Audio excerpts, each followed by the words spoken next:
Sudah?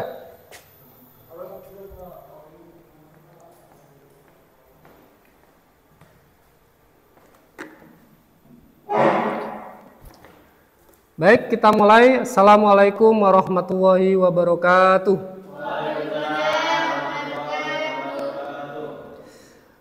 Pada pertemuan kali ini kita akan membahas tentang materi bab keempat. Ya, sebelum kita mulai, marilah kita berdoa. Semoga apa yang kita pelajari hari ini beriring dengan ridha Allah Subhanahu wa taala. Ala hadiniyah wa ala kulli niyatin sholihah bi barakatil Fatihah.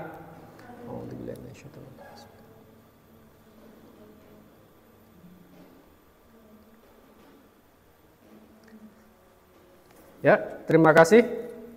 Selanjutnya akan saya absen ya, daftar hadir. Pada hari ini siapa saja yang tidak hadir? Yusril ya, ini keterangannya apa? Sakit ya. Terus siapa lagi? Farhan Nurrohim, apa keterangannya? Sakit juga ya. Baik, dua yang tidak masuk, yang hadir saat ini sehat semua ya? Dalam kondisi galau apa sedang bahagia? Ada yang galau, ada yang bahagia ya, macam-macam ya. Baik, materi kita yang sekarang adalah bab iman kepada malaikat. Ya, jumlah malaikat itu nanti ada 10. Sebelum kita membahas itu, kita akan membahas tentang materi sebelumnya, yaitu bab 3 tentang larangan berbuat zina ya. Mungkin kalian masih ingat apa saja, karena zina itu memang dilarang ya. Bahkan kita mendekati zina pun tidak boleh. Apa saja perbuatan yang mendekatkan pada zina? Pacaran. Ya, berpacaran, punya pacar semua ini. Ada yang belum, ada yang punya. Ya, apalagi yang mendekatkan pada zina? Lihat video porno, apalagi? Melihat gambar-gambar erotis ya. Ya, itu tentang larangan mendekati perbuatan zina. Nah, untuk pertemuan kita kali ini, kita akan membahas tentang iman kepada malaikat Allah ya. Sebelum kita membahas tentang malaikatnya, kita kompetensi dasarnya apa yang harus kita capai dalam pembelajaran kita kali ini ya. Yang pertama adalah menganalisis makna beriman kepada malaikat-malaikat Allah. Di dalamnya mencakup menjelaskan pengertian beriman, menjelaskan nama-nama malaikat, menjelaskan tanda-tanda beriman, menjelaskan contoh-contoh perilaku beriman kepada malaikat dalam kehidupan sehari-hari. Nah, 4 indikator ini kita akan selesaikan dalam 3 kali pertemuan ya. Bukan hari ini saja, kita akan menyelesaikan nanti dalam 3 kali pertemuan. Baik, sebelum kita membahas tentang iman kepada malaikat, kita ada pertanyaan besar, yaitu kenapa Allah menciptakan malaikat bila Allah Maha Kuasa? Karena kita pasti bertanya-tanya, Allah adalah, setiap pagi kan kalian membaca yang namanya Asmaul Husna. Di situ ada kata ya Malik, yang Maha Kuasa. Kalau sudah Allah Maha Kuasa, kenapa harus menciptakan pembantu? Karena malaikat itu kan adalah pembantu ya. Nah, untuk penjelasan lebih detailnya, kita akan dengarkan ceramah dari Ustadz Abdus Somad tentang kenapa Allah menciptakan malaikat bila Allah Maha Kuasa. Tolong di play, ditekan itu yang bawah. Allah bisa segalanya, luar biasa, amazing. Baik, kembali ke slide. Kalian sudah menonton videonya ya, itu cuplikan dari ceramahnya Ustadz Abdus Somad. Sebelum kita masuk ke materinya, apa pesan yang bisa kalian tangkap dari ceramah barusan?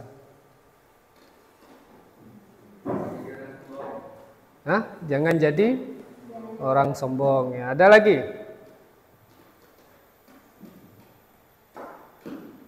Tadi ada pesan yang disampaikan Ustadz Abdus Somad bahwa Allah menciptakan malaikat bukan untuk membantunya, tapi untuk menunjukkan kuasanya. Karena sebetulnya Allah mampu atau maha kuasa atas segalanya. Justru dengan dengan Allah menciptakan malaikat malah membuat maha kuasanya semakin terlihat gitu ya. Baik, kita masuk ke materi.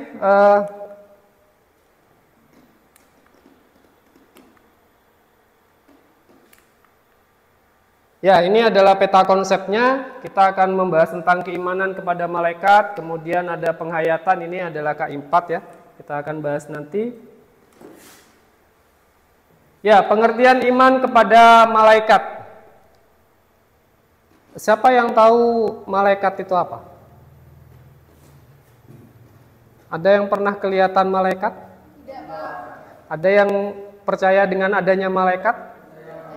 Ya, jadi malaikat itu seperti dalam hadis disampaikan, iman kepada malaikat adalah percaya dan membenarkan dengan sepenuh hati bahwa malaikat Allah benar-benar ada.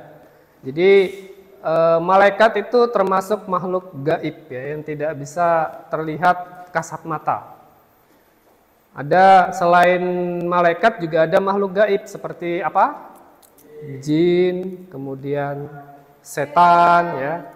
Nah, makhluk-makhluk gaib itu juga punya bahan penciptaan yang berbeda-beda. Kalau malaikat itu diciptakan dari nur atau cahaya ya. Kalau jin dan setan, iblis itu tercipta dari api ya. Kemudian kalau manusia tercipta dari tanah ya. Selanjutnya, malaikat bersifat gaib, tidak bisa dilihat oleh mata tetapi keberadaannya dapat diketahui dan dipahami. Hanya ada beberapa orang yang mempunyai kekhususan sehingga bisa berkomunikasi dengan malaikat seperti nabi ya. Selanjutnya, setiap mukmin wajib beriman kepada malaikat karena termasuk salah satu rukun iman yang ke-6. Apa rukun iman yang kedua? Ayo, rukun iman yang kedua apa? Iman kepada? Ya, ini materi kita, iman kepada malaikat ini adalah rukun iman yang kedua. Apa rukun iman yang keenam?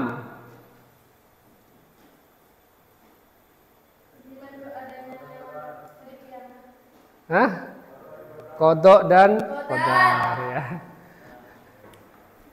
Baik, selanjutnya pengertian malaikat. Tadi sudah sempat disinggung, malaikat itu berasal dari bahasa Arab, dari kata malak yang memiliki arti pembawa pesan, bentuk jamaknya adalah malaikah.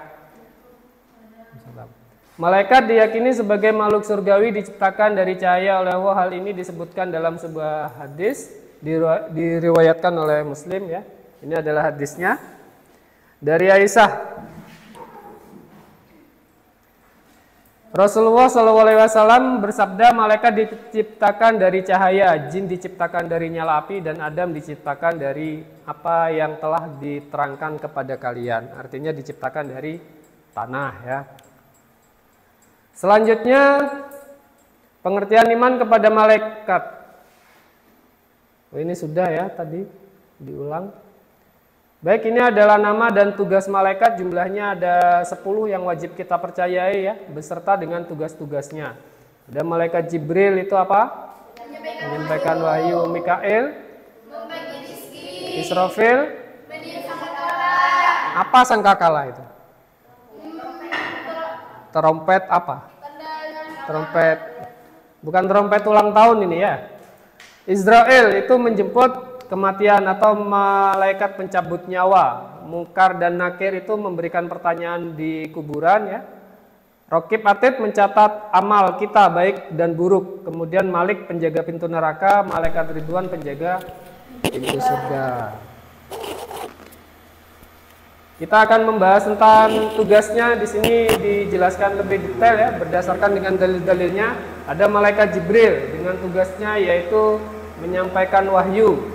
Bahkan ada beberapa sumber mengatakan bahwa malaikat Jibril juga punya tugas membantu ketika terjadi perang Badar ya. Kemudian malaikat Mikail adalah malaikat yang bertanggung jawab untuk mengarahkan hujan. Seperti yang di slide sebelumnya tadi ya. Ada malaikat Israfil, adalah peniup sangkakala.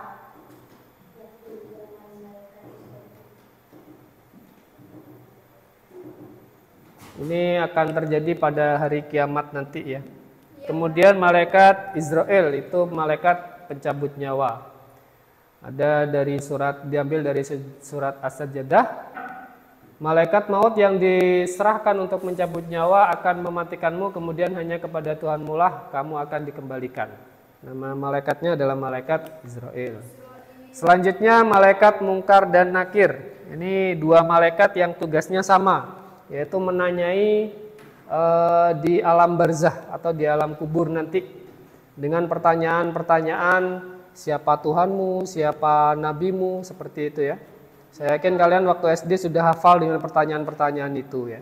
Tetapi ketika di kuburan nanti yang menjawab itu bukan mulut kita, tetapi anggota tubuh kita yang menjawabnya. Jadi tidak bisa bohong ya. Kemudian malaikat Raqib dan Atid. Malaikat Raqib itu bertugas untuk mencatat amal baik, kalau malaikat Atid bertugas mencatat amal buruk ya. Ini semacam CCTV bagi kita ya. Jadi kita melakukan apa saja itu ada yang mengawasi dan mencatat amal kita ya. Bahkan apa yang terbersit dalam hati itu juga sudah dicatat oleh malaikat Raqib dan Atid ini. Malaikat Malik dan malaikat Ridwan, ini dua makhluk yang diciptakan untuk menjaga, berbeda ya. Yang satu menjaga pintu surga, yang satu menjaga pintu neraka ya. Baik, sampai sini ada yang ingin ditanyakan tentang tugas-tugas malaikat atau hal lain? Silakan ditanyakan. Ada, Pak. Silakan.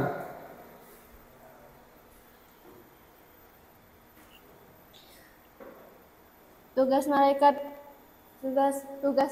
Jibril kan membawa wahyu.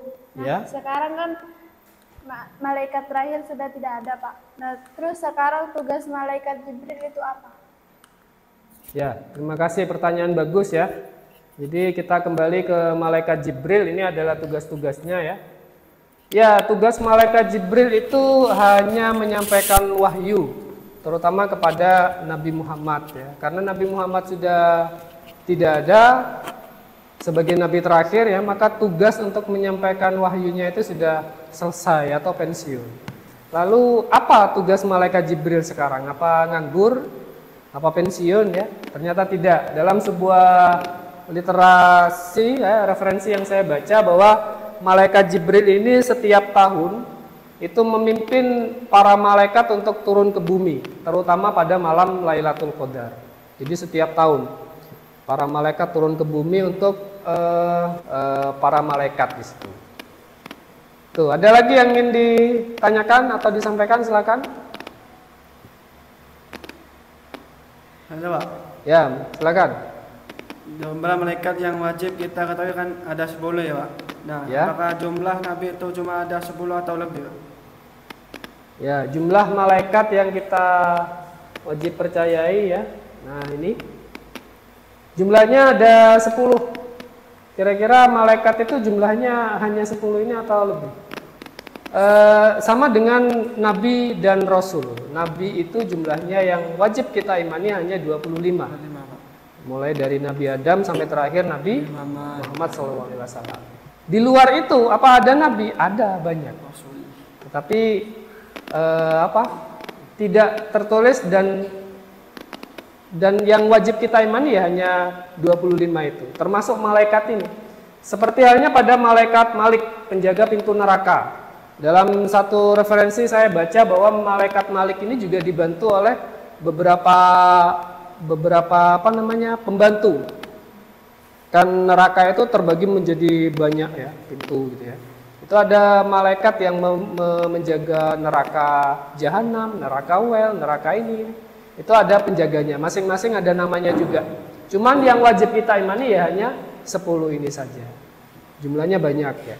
Bahkan ada juga yang mengatakan ada malaikat yang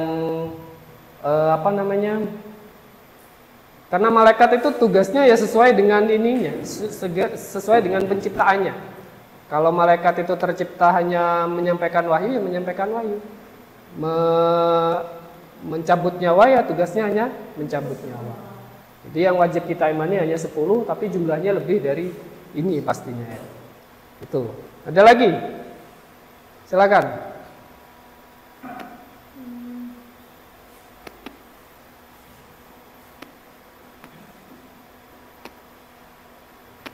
Baik, kalau tidak ada, saya akan memberikan tugas. Tugasnya nanti saya akan share di grup kelas ya. Di situ ada Google Form, tolong diisi. Kemudian saya tunggu nanti jam 7 malam. Itu sudah terkumpul semua jawabannya. Kalau lewat dari itu, maka saya anggap sebagai tidak mengikuti uji kompetensi ini. Baik, terakhir sebagai kesimpulan ya, kita akan mereview apa yang sudah kita bahas tadi, bahwa malaikat itu tercipta dari apa? Dari cahaya. Dari cahaya. Jumlahnya ada berapa? Ada 10 yang wajib kita imani. Tugas dari malaikat Mikael apa? Membagi rezeki. Malaikat Ridwan Menjaga pintu surga. Ini tolong dipelajari lebih mendalam. Nanti juga ada uji kompetensi yang sudah saya share di grup kelas ya. Iya, Pak. Sudah saya akhiri. Terima kasih atas waktunya. Wabillahi taufiq wal hidayah. Wassalamualaikum warahmatullahi wabarakatuh. Waalaikumsalam warahmatullahi wabarakatuh.